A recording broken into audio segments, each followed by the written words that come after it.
더샵 판례민법 공인중개사 민법 객관식 판례 특강입니다. 판례의 본이 되겠습니다.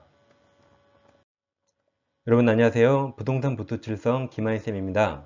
국내 최초, 국내 유일한 민법 객관식 판례 특강 더샵 판례민법을 진행하겠습니다. 더샵 판례민법 특강은 제1강부터 제40강까지 이미 다 종료했습니다. 그래서 이 시간 126강에서는 최근 공유사심에 출제된 중요 판례를 다시 리뷰하는 과정을 진행하겠습니다. 여러분들은 1강부터 40강까지 반복에 학습하시면 고득점할 수 있습니다. 더샵 판례집은 기출된 판례를 객관식으로 재구성한 판례로서 쓸데없는 판례 하나도 없습니다. 다 기출된 판례로만 구성된 판례집입니다. 이 시간에 임대차에서 지상물 매수 청구를 공부하겠습니다. 자, 토지 빌린 사람 3명 다 똑같아요. 토지 임대차나 토지 전세권은 판례가 인정합니다. 지상권 3가지 다 갱신 청구와 매수 청구가 있습니다. 예를 들어 갑소유 토지를 우리 임대차에서 지상이 건물 짓습니다. 토지는 갑소유인데 건물은 을소유죠. 근데 기간이 끝납니다. 그럼 원래 을은 나대지를 빌렸으니까 원칙은 건물 철거하고 나대지로 반환해야 됩니다. 근데 예외적으로 건물이 멀쩡히 현존하면 철거하기 아깝습니다. 그때 을은 임대차 한 번 더 합시다 라고 갱신 청구할 수 있어요. 그래서 갑이 승낙하면 한 번 더 합니다. 근데 임대인 갑이 노 거절하면 그때 을은 내 건물 감 너가 사, 내 건물 너가 사, 매수하라고 청구할 수 있어요. 이건 형성권으로서 무조건 사야 됩니다. 이때는 바로 매매가 형성이 됩니다. 다음에들은 다 지난 시간에 강행 규정이라고 공부했습니다. 따라서 이 매수 청구 폐지 특약은 원칙 다 무효가 됩니다.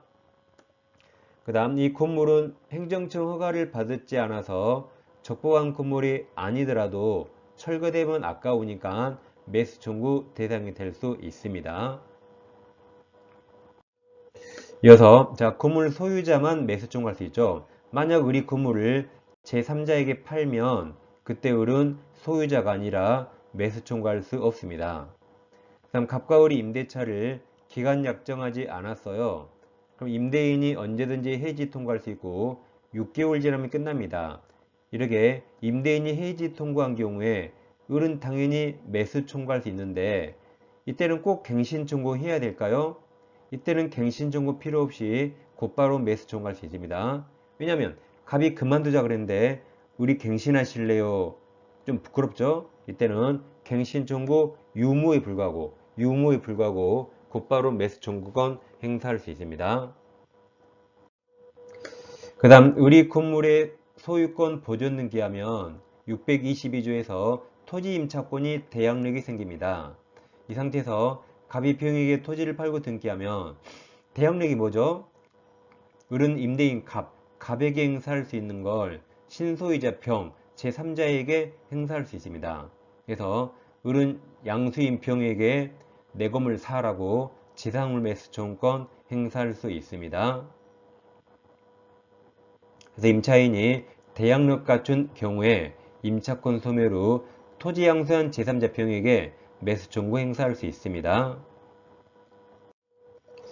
다음 왼쪽이 갑토지고 오른쪽이 제3자 병토지인데 을이 갑토지 빌렸습니다. 그럼 을은 갑토지에 건물 지어야겠죠? 네, 제3자 토지까지 걸쳐서 건물 지었어요. 그리고 나서 이 건물 전부 다 갑에게 사라고 매수 청구 안 되겠죠? 이때 판례는 임차지상에 서 있는 건물 중에서 이게 구분 소유 객체가 되는 경우에 한해서 매수 청구할 수 있다고 판시합니다.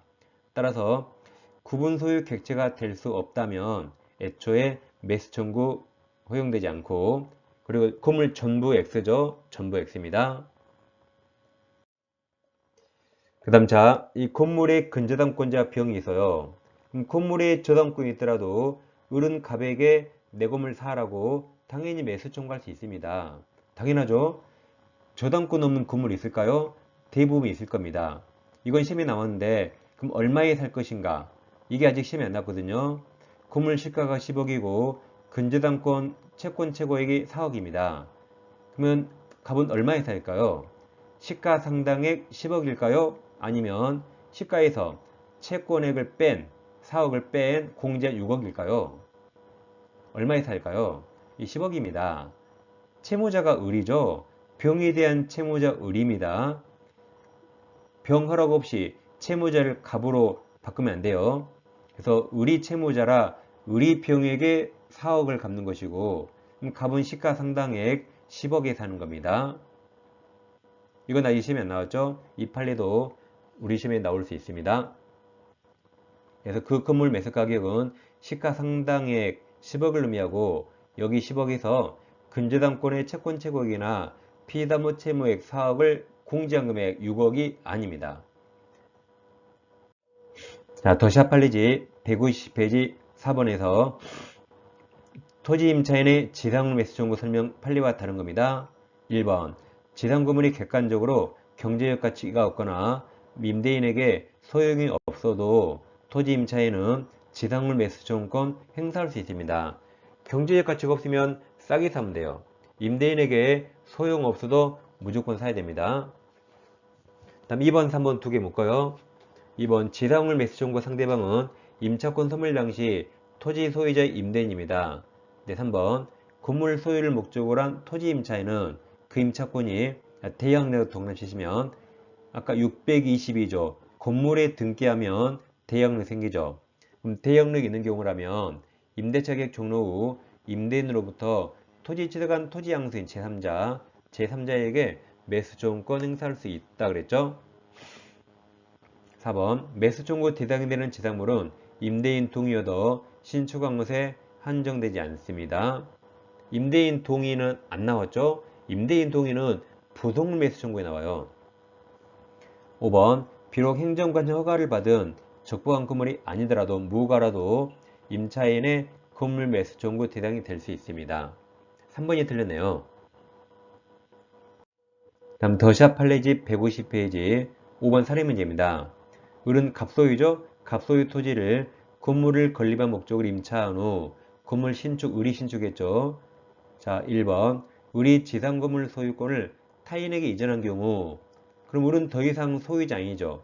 따라서 을은 지상물 매수 청구권 행사할 수 없습니다. 내 거 사라고 못하겠죠. 2번 갑과 을이 기간 정함이 없는 임대차 계약을 체결하고 가부자 해지 통고 등을 넘쳐요.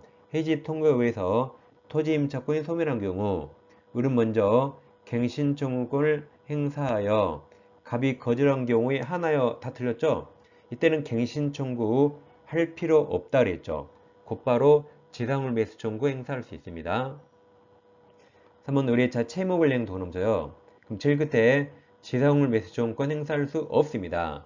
기간 만료일 때만 행사합니다. 4번 을이 임대차가 종료하기 전에 갑과 사이에 건물 기타 지상시설 일체일 포기약을 한 약정은 이건 지상물 매수 청구권 포기 약정으로서 무효입니다.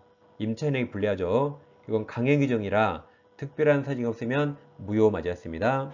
2번이 틀렸네요.